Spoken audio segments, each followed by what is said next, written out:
Gloire à Dieu. Amen, amen, amen. Nous allons nous asseoir. Béni soit le nom de Jésus. Alors, sans tarder, je vous prierai d'ouvrir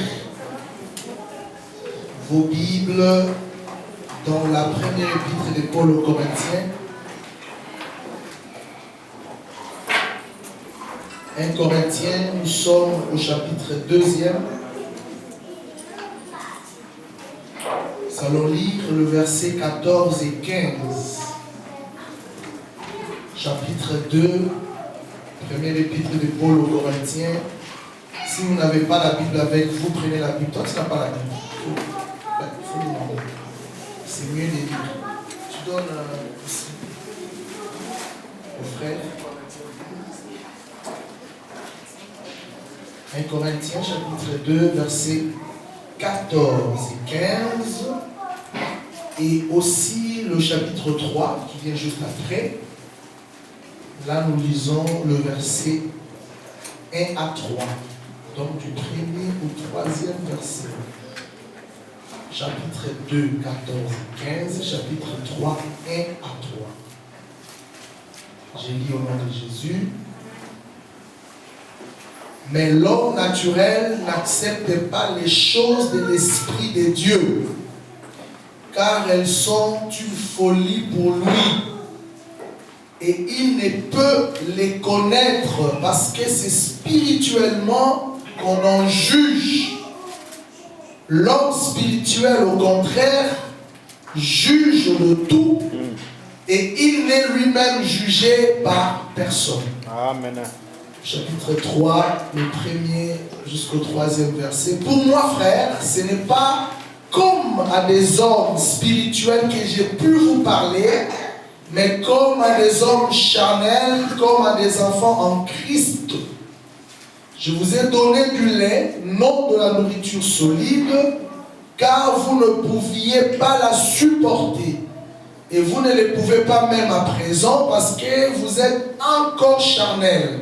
En effet, puisqu'il y a parmi vous de la jalousie et des disputes, n'êtes-vous pas charnels et ne marchez-vous pas selon l'homme? C'est une question. Amen. Amen. Voilà nos deux textes. Et comme vous le savez, les amis qui étaient avec moi le dimanche dernier, nous avons dit, nous allons nous entretenir pendant cette période au sujet de l'homme. Je commence maintenant à réfléchir sur l'homme dans la Bible, non seulement dans la Bible, mais l'homme en général. Et je me pose beaucoup de questions sur l'homme. Je trouve que l'homme est un mystère, un vrai mystère.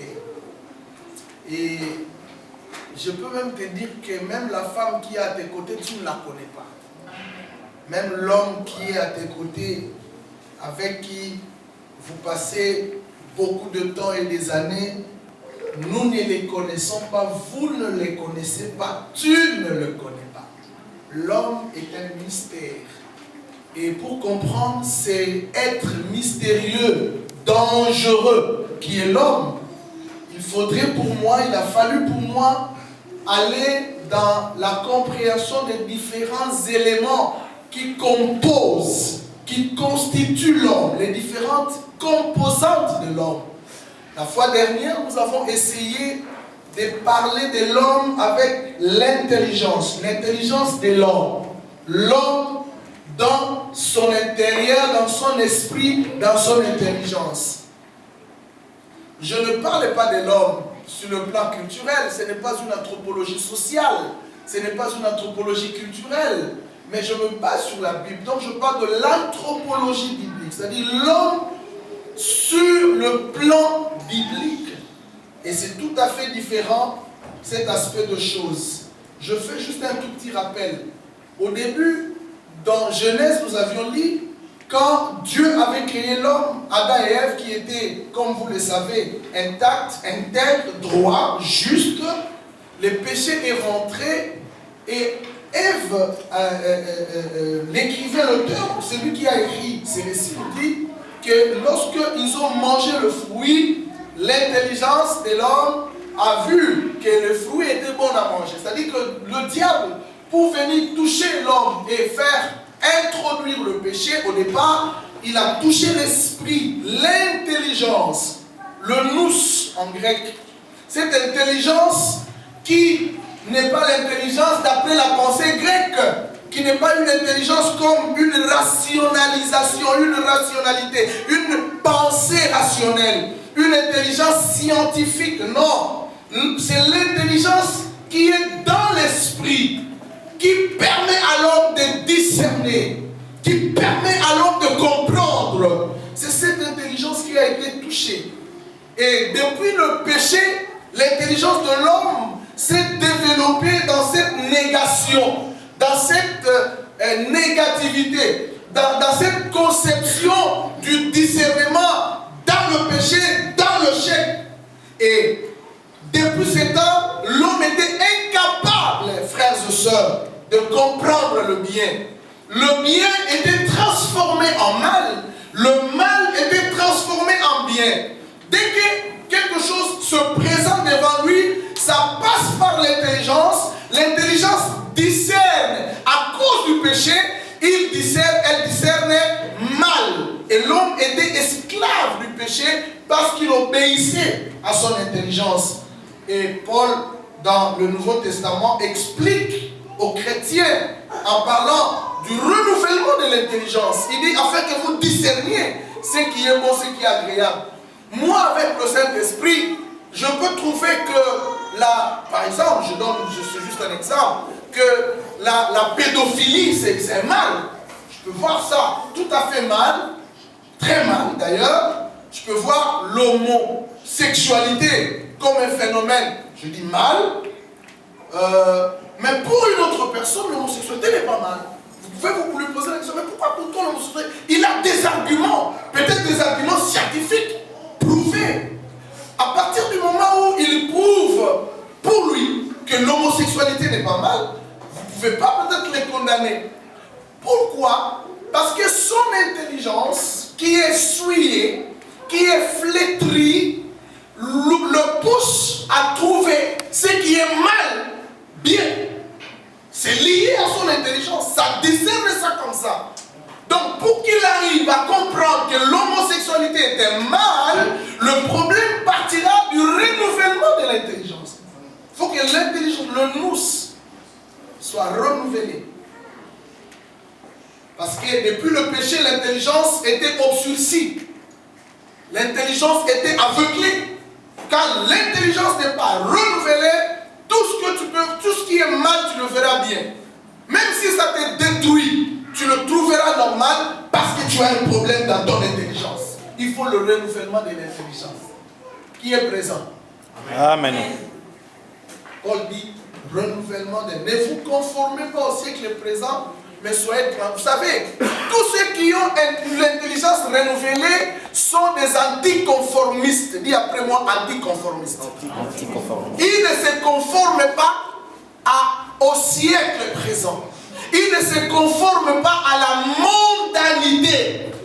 Ils ne se conforment pas aux réalités de cette, entre guillemets, post-modernité. Écoutez, frères, comme ils ont souvent l'habitude de dire, nous sommes dans la post-modernité. L'homme a évolué. La science a évolué. Moi, je ne suis pas un conformiste. Je suis un anticonformiste. Parce que Paul dit, ne vous conformez pas au siècle présent, mais soyez transformés par le renouvellement de l'intelligence. Donc celui qui n'est pas conformiste, c'est celui qui a une intelligence renouvelée. Quand il trouve la chose gauche, il dit, ça c'est le monde, moi j'irai à droite. Dites Amen. Amen. Mais l'homme n'a pas seulement l'intelligence. Aujourd'hui, nous allons parler d'un autre aspect dans l'anthropologie biblique. Dans la compréhension de l'homme dans la Bible, l'homme est aussi chair. Les Grecs parlent de sarx. Hein? L'homme est aussi soma. Le Grec parle du corps. Il y a le corps. C'est ce qui est extérieur, c'est cette étente. C'est la chair. Vous savez, quand nous lisons Paul ici, il développe quelque chose de très, très, très fondamental au sujet de l'homme Et il parle de 3 types d'hommes. Regardez avec moi, réouvrons nos Bibles. Prenons, nous sommes, rentrons dans le même texte que nous avons lu, 1 Corinthiens 2, chapitre 2. Lisons le verset 14. Ça commence par « Mais l'homme naturel ». Soulignez-moi, s'il vous plaît, l'homme naturel. L'homme naturel, ça c'est la première sorte d'homme. C'est l'homme Paul. L'homme naturel, vous me soulignez, l'homme naturel. Mais au verset 15, il aborde un deuxième type, l'homme spirituel. Soulignez-moi le verset 15, l'homme spirituel. Mais quand nous venons au chapitre 3, à partir du verset 1er, il dit pour moi, frère, ce n'est pas comme à des hommes spirituels que j'ai pu vous parler, mais comme à des hommes charnels. Soulignez-moi, l'homme charnel, des hommes charnels.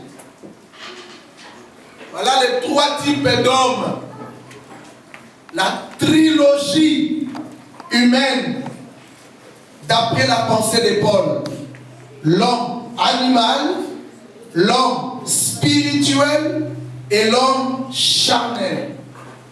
C'est le 3 types d'hommes. Aujourd'hui, pendant que je suis enseigné, je suis en train d'enseigner, je vais vous donner les caractéristiques de ces 3 types d'hommes. Toi, là où tu es assis, sans complaisance, avec toute humilité, tu peux justement te poser la question, dans ces 3 catégories, où je me situe. Moi, je suis où? Paul parle de l'homme naturel. L'homme naturel, c'est celui qui est autrement appelé l'homme animal. L'homme naturel ou l'homme animal. L'homme charnel, il reste l'homme charnel. L'homme spirituel reste l'homme spirituel. Donc il y a 3 types d'hommes.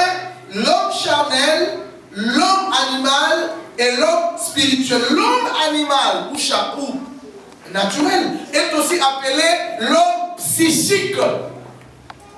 Psychique. Alors, l'homme animal, nous commençons par l'homme animal, l'homme psychique, ou l'homme naturel, en grec, les psychikos. Psychikos, des psy, psyché, âme. Psychikos, l'homme animal qui vit dans son âme. Psychikos, cet homme a comme caractéristique, c'est vraiment l'homme adamique, l'homme tout à fait naturel.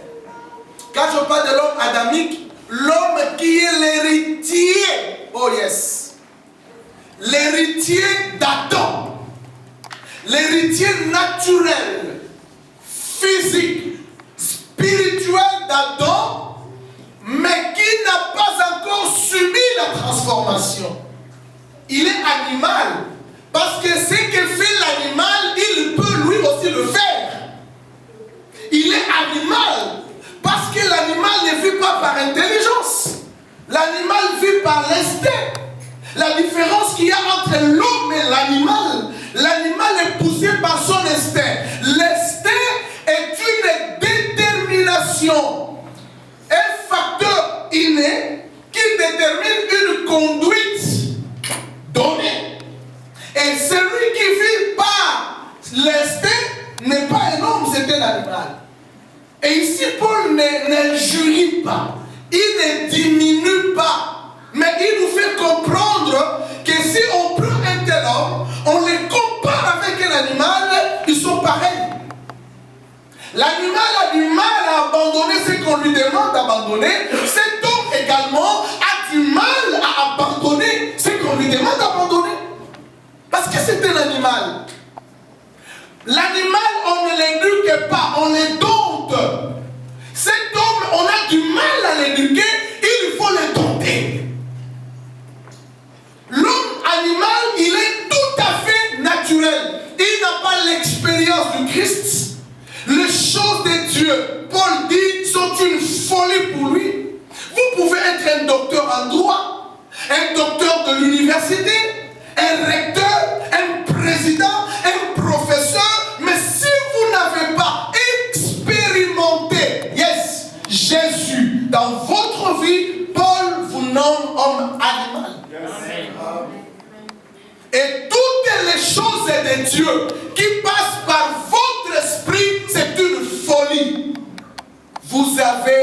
les raisonnements tels que est-ce que ça c'est vrai, est-ce que ça peut passer, est-ce que ça c'est compréhensible, parce que vous êtes encore naturel.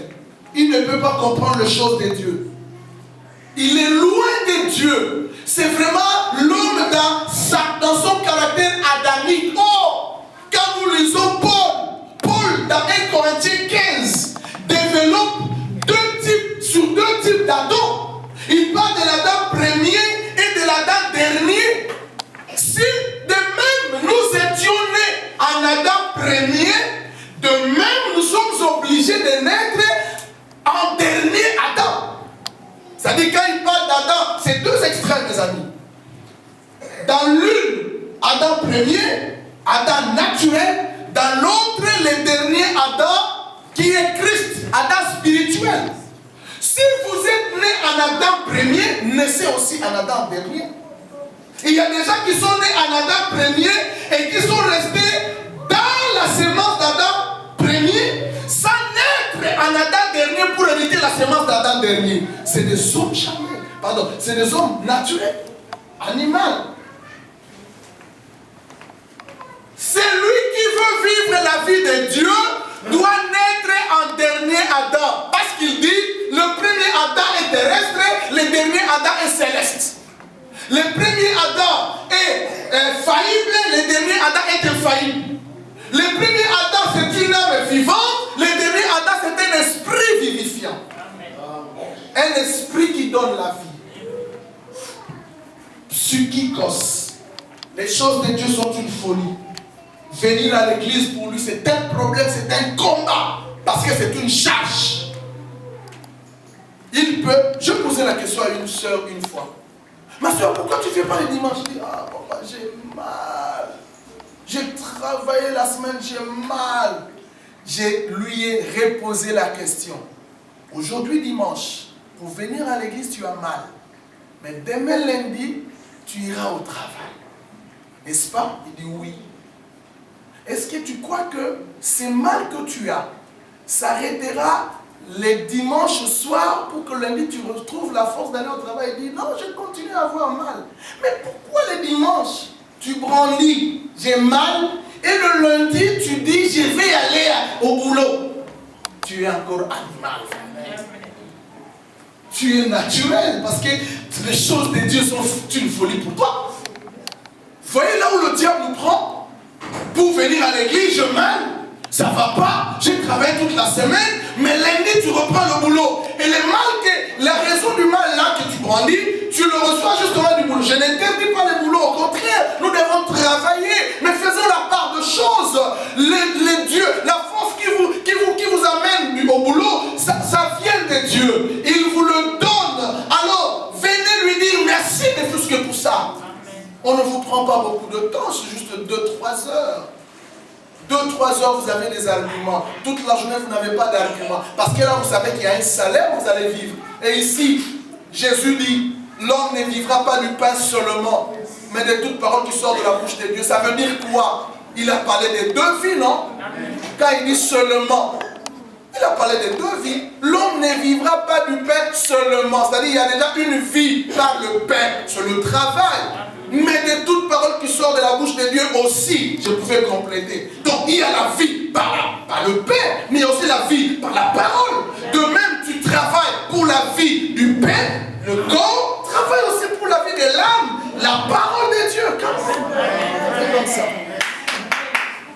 C'est facile à comprendre. Tu ne peux comprendre ça que si tu es spirituel. Si tu es animal, c'est une folie. Tu seras toujours, je suis fatigué, pasteur, je n'ai pas le temps, pasteur, j'ai des problèmes, j'ai beaucoup travaillé. Une vie de haut et de bas. C'est ça l'homme. Frère, j'ai commencé à comprendre l'homme. J'ai dit, ah Seigneur, merci. On ne connaissait pas bien l'homme. Amen. Amen. Vous savez, il est même important, ça c'est un conseil, hein? Un conseil d'un homme qui a fait 18 ans de mariage. Je sais qu'il y a parmi vous ici, il y a beaucoup de gens qui ont plus d'années d'expérience du mariage que moi. Mais 18 ans, 19 ans, c'est quand même beaucoup. 19 ans de mariage, d'une vie commune. Voilà le conseil. Si vous voulez, surtout aux célibataires, hein, si vous voulez vous engager, prendre quelqu'un en mariage, femme ou homme, faites gaffe. Vous ne connaissez pas bien la personne. Alléluia. Amen. Le cœur. Il faut demander chez celui qui a dit l'homme considère ce qui frappe les yeux. Il regarde à l'extérieur, à l'apparence, mais moi l'Éternel, je regarde à l'intérieur. Amen. Avant de prendre cette femme, j'ai dit, elle est belle. L'extérieur est belle, l'apparence est bonne. Mais je consulterai celui qui connaît l'intérieur. Parce que je peux être attiré par l'extérieur. Quand l'intérieur est mal, je serai déçu. Alors allons-y. Je suis allé, j'ai pris des intercessions. Nous avons fait 4 jours. Jeûne et prière pour dire, toi qui connais l'intérieur, dis-moi, qu'est-ce qu'il y a dans cet intérieur? Parce que Jésus disait aux pharisiens, vous êtes des tombeaux blanchis. Vous savez l'expression? Des tombeaux qui paraissent propres, avec des carreaux, machins, carrelages blancs, ornés de l'extérieur, mais l'intérieur est plein de rapines et ça sort. Écoutez ce que Dieu m'a dit. Dieu m'a dit, mon fils, n'aie pas peur. C'est moi qui l'ai mis à tes côtés. Mais, voilà celui qui connaît l'intérieur. Mais, il y a un problème. Il faut prier pour l'esprit de la colère. Vous comprenez? Excusez-moi, maman, pour cette minute. Je ne t'ai pas demandé, désolé. Il y a des choses que l'esprit fait descendre au même la chair. Papa, nous sommes mis à prier contre l'esprit de la colère. Amen. Pourquoi? Parce que Dieu voyait les dangers qu'en se mariant avec cet esprit de la colère, nous ayons des problèmes plus tard. Et je l'ai su parce que j'ai consulté celui qui ne regarde pas à l'apparence, à ce qui frappe les yeux, mais qui regarde à ce que toi tu ne vois pas. On y arrivera. On parlera du cœur. L'homme naturel. Cet homme naturel, mes amis, psychikos, l'homme adamique, l'homme animal, il n'a pas besoin de Dieu. Non seulement les choses de Dieu sont une folie, mais il n'a pas besoin de Dieu. Il veut vivre sa vie indépendamment. Vous savez, mes amis, j'ai lu un sage de la Bible qui a dit Dieu a déposé dans le cœur de l'homme la pensée de l'éternité. Ça veut dire quoi? Ça veut dire que dans tout être humain, il y a une petite séquelle de la recherche d'un Dieu, je veux dire d'un divin, ou d'une autorité spirituelle, le mot d'ailleurs, oui, d'un être suprême, je veux dire. C'est-à-dire, dans tout homme, en fait, les sociologues, les anthropologues, les ethnotologues, etc., tous ces gens-là disent que l'homme est religieux de nature. Vous êtes d'accord avec moi? Donc, naturellement, l'homme est religieux. Il a besoin d'être transcendant. Voilà les mots. Il a besoin d'être transcendant. Il est à la recherche de quelque chose qui le dépasse. Il est à la recherche d'une divinité. Il est à la recherche d'un culte, de la spiritualité. L'homme est à la quête de la spiritualité. C'est l'identité humaine. C'est l'identité de l'homme. Mais l'homme qui est à la recherche de cette identité spirituelle doit faire très attention. Si tu es là, frère, présent, et les choses de Dieu ne te disent rien, absolument rien, tu as un problème. L'homme animal. Paul ne parle pas seulement des hommes animaux, il parle aussi des hommes charnels. L'homme est charnel, deuxième type d'homme. Pour Paul, l'homme charnel, en grec, un sarkikos.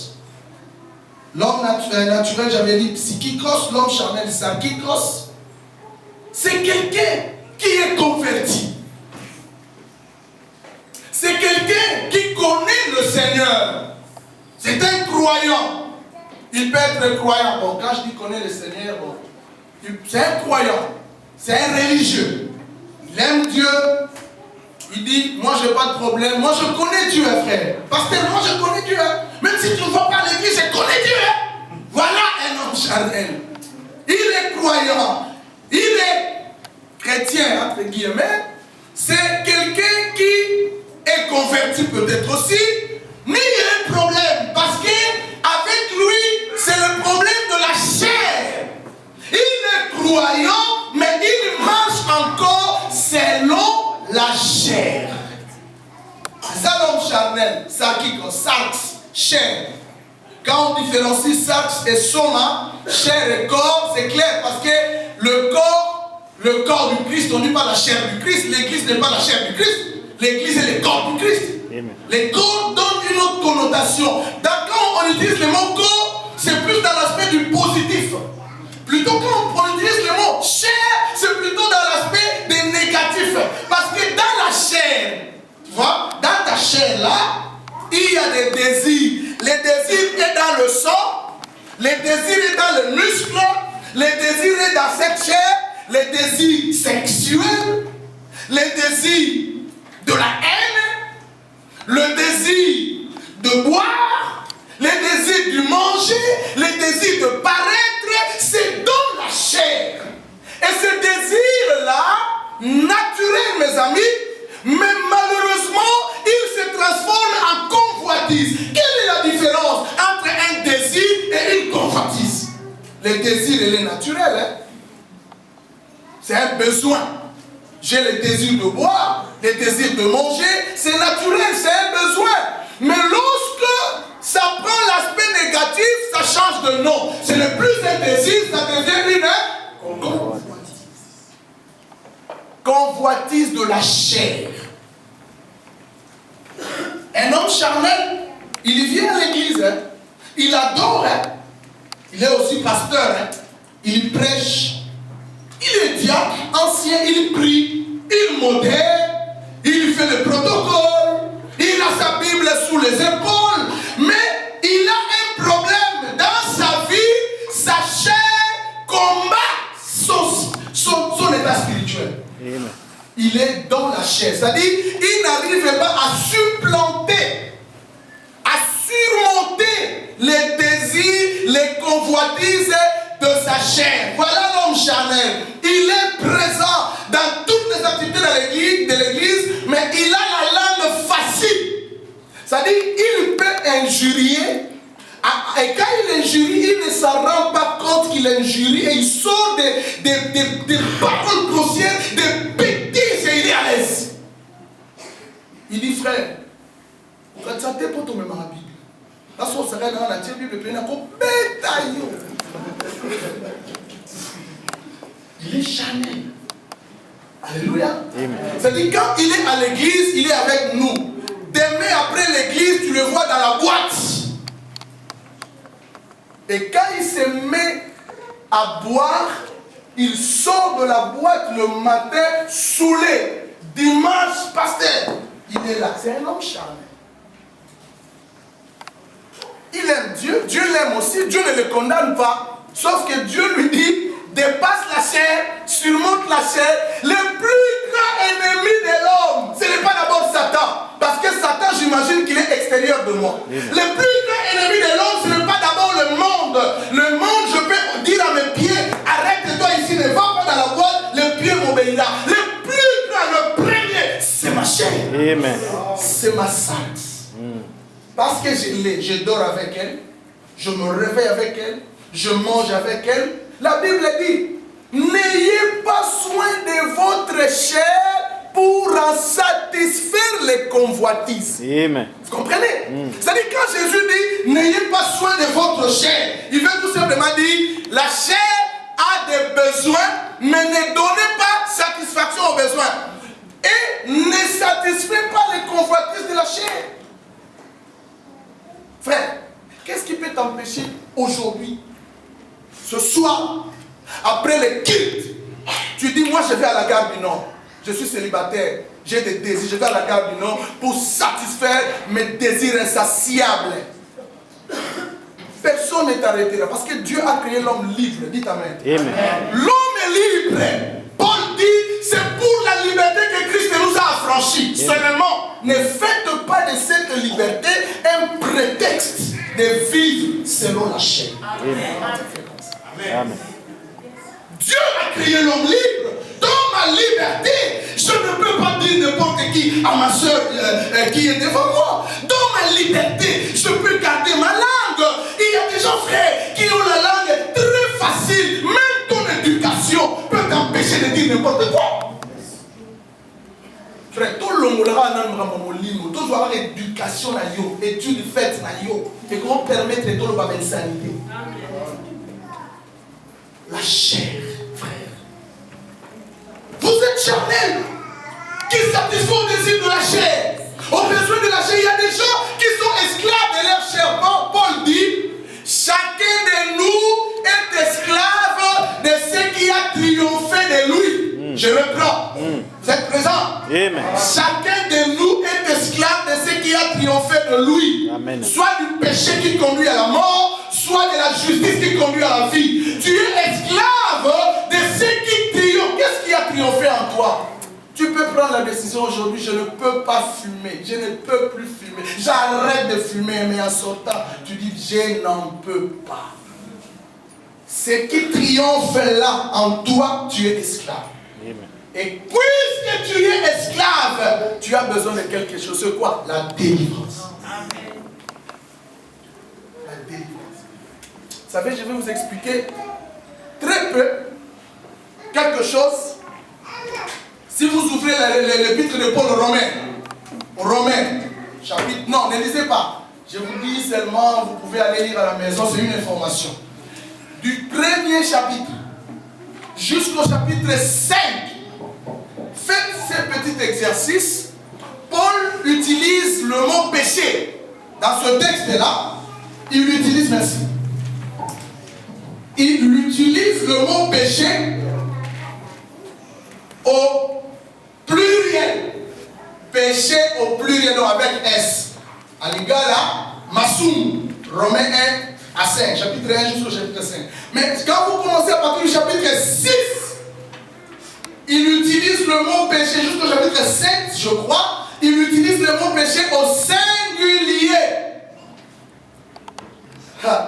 Les théologiens ont réfléchi, mais cette différence, pourquoi? D'où vient-elle? Voilà la réaction. Voilà comment ils ont finalement compris. Ils ont compris ceci, frère. Au fait, quand on parle du péché au singulier, sans cesse, c'est le péché lié à la nature adamique. C'est-à-dire, tout celui qui est né en Adam a ce que nous appelons le péché originel, péché véniel. C'est le péché héréditaire. Par nature, l'homme est pécheur, n'est-ce pas? Amen. C'est le péché hérité. C'est ça le mot péché sans cesse. Mais quand on parle de péché au pluriel, maintenant, c'est les conséquences du péché. Donc, je veux dire, les péchés, pluriel, sont les conséquences du péché au singulier. Puisque tu as le péché, tu vis dans les péchés. Pour détruire les péchés, il faut commencer par sortir du péché. Tu ne peux pas abandonner les péchés parce que la nature du péché est en toi. Amen. Et dans ces deux péchés, suivez-moi. L'un, c'est-à-dire ce qui est au pluriel là, pour que ça parte, c'est le sang. Quand le sang vient, Seigneur, pardonne-moi, j'ai touché à la femme d'autrui, oh Dieu, pardonne-moi. Il dit oui, je suis miséricordieux et compatissant. Il te pardonne. Mais comme le péché est encore là, demain, tu iras encore toucher la femme. Est-ce que vous comprenez ça? Mais pourquoi il ne change pas lui? Ce n'est pas son problème, c'est le péché. Et Paul dit maintenant, si les péchés au pluriel sont éliminés par le pardon, par le sang, le péché au singulier a besoin de la délivrance. Puisque tu n'es pas délivré du péché, tu ne finiras pas les péchés. Amen. Voilà le problème. La nature adamique, le péché est là. Tu peux beau prier, tu peux beau prêcher. Ici, on ne met pas de côté, hein, pasteur, homme de Dieu, diacre. Tout le monde nous sommes concernés. Tu peux être un homme dédié, archibishop. Si tu n'es pas délivré du péché, tu vivras dans les péchés. Et pour abandonner les péchés, Paul parle de la croix. Il dit, misérable que je suis. Regarde ce qu'il dit dans Romains 7. Si je veux faire le bien, le mal est attaché à moi.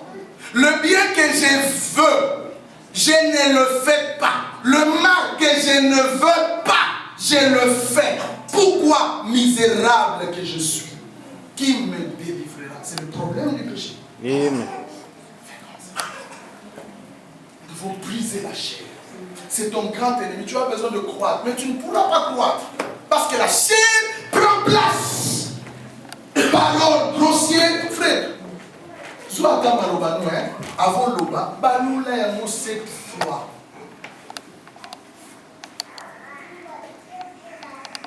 Le péché. L'homme charnel, voilà.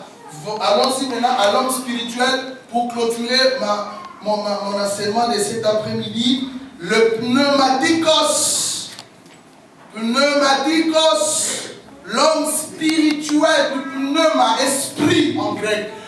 L'homme spirituel. L'homme spirituel, Paul dit, il est juge de tout. Parce qu'il n'est lui-même pas jugé. L'homme spirituel pour Paul, c'est celui qui comprend les choses de Dieu. Il est né de nouveau. Voilà l'élément le plus important chez l'homme spirituel. Il est né de nouveau. Ce n'est pas la deuxième naissance. Comme j'ai entendu beaucoup de prédicateurs parler, non.